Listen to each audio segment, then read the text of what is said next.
ಈಗಿನ ಜನ ತಮ್ಮ ಪ್ಲೇಟಲ್ಲಿ ಹೆಗ್ಣ ಬಿದ್ರು ಬೇರೆಯವ್ರ ಪ್ಲೇಟಿಂದ ಒಂದು ಇರುವೆ ತೆಗಿಯಕ್ಕೆ ಹೋಗ್ತಾರಂತ. ಅದಕ್ಕೆ ಬೆಸ್ಟ್ ಎಕ್ಸಾಂಪಲ್ ಇದೆ ಅನ್ಸುತ್ತೆ, ನೋಡ್ಕೊಂಬನ್ನಿ.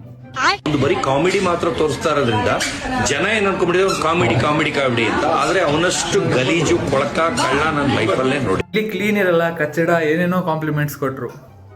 ಆಸಿಡ್ ಮುಟ್ಟಂಗಿಲ್ಲ. ಯಾರೇ ಆದ್ರೂ ಇದನ್ನ ಗ್ಲೌಸ್ ಇಲ್ಲ ಬ್ರಷ್ ಅಲ್ಲಿ ಮಾಡ್ತಾರೆ. ನಾನು ಆಸಿಡ್ ನ ಅದು ಆರ್ಪಿಕ್ಸ್ ನ ಬರೀ ಕೈಯಲ್ಲಿ ತೊಳಿತಾ ಇದೀನಿ, ಅದು ಮಸಾಲೆ ತೊಳಿತಾ ಇದೀನಿ.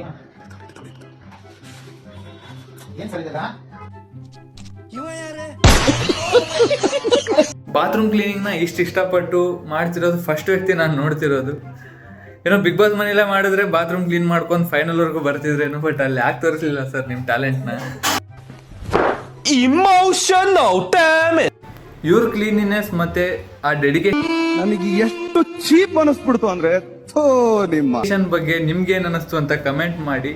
ಮತ್ತೆ ಹೆಚ್ಚಿನ ವಿಡಿಯೋಸ್ಗಾಗಿ ನಮ್ಮ ಪೇಜ್ನ ಫಾಲೋ